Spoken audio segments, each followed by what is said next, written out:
ಪ್ರತಿಭಟನಾ ಸಮಿತಿಯ ಆಂತರಿಕವಾದ ಮಹತ್ವದ ವಿಷಯಗಳನ್ನು ಕಾರ್ಖಾನೆಗಳಿಗೆ ತಿಳಿಸುವ ದಲ್ಲಾಳಿಗಳಿದ್ದಾರೆ. ಮಹಾರಾಜರೇ, ಎಚ್ಚರಿಕೆಯಿಂದ ಹೆಜ್ಜೆಯಿಡಿ.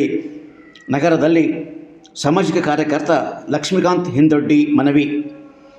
ಕಾರ್ಖಾನೆಗಳ ವಿಷಯುಕ್ತ ರಾಸಾಯನಿಕ ತ್ಯಾಜ್ಯದಿಂದ ಮುಕ್ತಿಗಾಗಿ ನಡೆಸುತ್ತಿರುವ ಈ ಸಮಿತಿಯ ಪ್ರತಿಭಟನೆಯ ಹಿನ್ನೆಲೆಯಲ್ಲಿ ಆಯೋಜಿಸುತ್ತಿರುವ ಪ್ರತಿಯೊಂದು ಸಭೆಗಳ ಆಂತರಿಕವಾದ ಸೂಕ್ಷ್ಮವಾದ ಮಾಹಿತಿಗಳನ್ನು ಕಾರ್ಖಾನೆಗಳಿಗೆ ತಿಳಿಸುವ ದಲ್ಲಾಳಿಗಳು ಸಾಕಷ್ಟು ಜನರಿದ್ದು, ಅಂಥವರಿಂದ ಮುಗ್ಧರಾದ ಮಹಾರಾಜರು ಅತ್ಯಂತ ಎಚ್ಚರಿಕೆಯಿಂದ ಹೆಜ್ಜೆ ಇಡಬೇಕು, ಅಂಥವರ ಮೇಲೆ ವಿಶೇಷ ನಿಗಾ ಇಡಬೇಕು ಎಂದು ಸಾಮಾಜಿಕ ಕಾರ್ಯಕರ್ತ ಲಕ್ಷ್ಮೀಕಾಂತ್ ಹಿಂದೊಡ್ಡಿ ಅವರು ಆನಂದರಾಜ್ ಪ್ರಭು ಅವರಿಗೆ ಮನವಿ ಮಾಡಿದರು.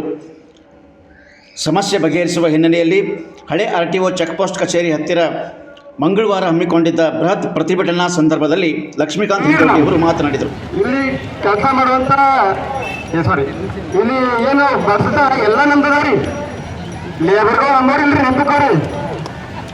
ಎಲ್ಲ ಸುತ್ತಮುತ್ತ ಬಿಹಾರ, UP, ಹೈದರಾಬಾದು ಒಳ್ಳೊಳ್ಳೆ ಉದ್ಯೋಗ ಅವ್ರ ಅದೇನು ಲಾಸ್ಟ್ ವೇಸ್ಟ್ ಇರ್ತದಲ್ಲ ಕೆಮಿಕಲ್ದು, ಎಲ್ಲಕ್ಕಿಂತ ಕೊನೆಗೆ ಹಚ್ಚಿದ ಕೆಲಸ ಇರ್ತದಲ್ಲ, ಅದಕ್ಕೆ ನೀವು ಬ್ರಿಟಿಷರ್ ಅಪ್ಲೇ ನಮ್ಮ ಕೂಲಿ ಆಳಾಗಿ ಬದುಕ್ತಿರ್ತಾರೆ.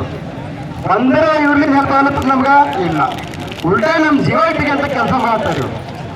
ಮತ್ತು ನೀವು ಇನ್ನೊಂದು ವಿಶೇಷವಾಗಿ ಕಬ್ಬಿಗಳು ಅಂದ್ರೆ ಒಂದು ಹೇಳ್ತೀನಿ ಎಲ್ಲರಿಗೂ ಕುಂತವ್ರಿಗೆ, ಇವ್ರಿಗೆ ನಮ್ಮ ಭಾಗದ ಕಲ್ತಂತ ಒಳ್ಳೊಳ್ಳೆ ವಿದ್ಯಾರ್ಥಿಗಳು ಹೋಗಿ ಕೆಲಸ ಮಾಡ್ಬೇಕಂತ ಕೇಳಿದ್ರಂತ ಕೋರಿ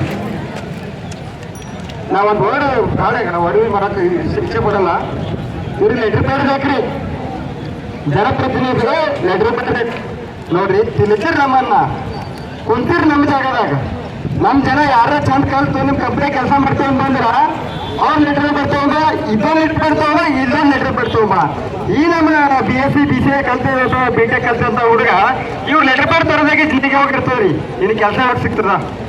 ಎಲ್ಲಕ್ಕ ದೊಡ್ಡ ಸಮಸ್ಯೆ ಇವು ಅವ. ನಮ್ಗೆ ಭಾಗದಾಗ ಇವು ಕಂಪ್ನಿಗಳಿಂದ ₹1 ಫೈದಾ ಇಲ್ಲ.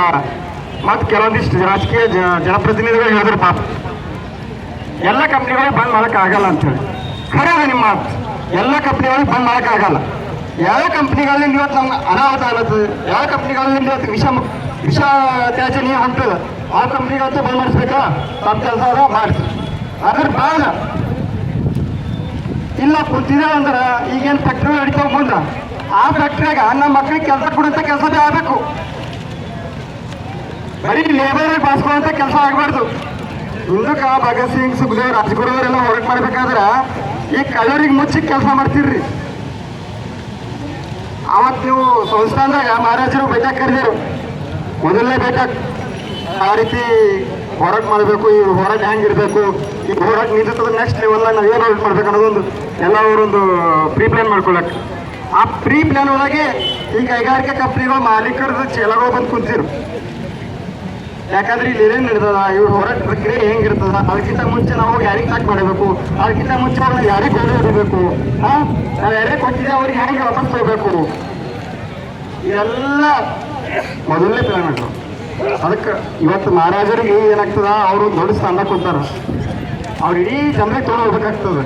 ನಾವೆಲ್ಲ ಉಚ್ಚ ಮಾಡಿ ಹೆಂಗೆ ನಮ್ಮ ಉಮೇಶ್ ಅಂಬಿ ಅವ್ರು ಇದ್ದಂಗ ಮಾಲಿಕನಗರ ಸಂಸ್ಥೆದಾಗೇನು ಹೋರಾಟ ಮಾಡಕ್ಕೆ ಯೋಗ ದಂಡಗಳೇನು ಕಮ್ಮಿ ಇಲ್ರಿ, 12 ಯೋಗ ದಂಡವ. ನಾವು 12 ಮಂದಿ ತೊಗೊಂಡು ಹೋಗಬೇಕಂದ್ರೆ ಎಲ್ಲ ಜಾಗ ಖಾಲಿ ಮಾಡ್ತಾರೆ. ಇವತ್ತು ಹಿಂದಕ್ಕೆ ಸ್ವಾತಂತ್ರ್ಯ ಸಿಗಬೇಕಾದ್ರೆ ಭೀ ಅವೇ ಯೋಗ ದಂಡಕ್ಕೆ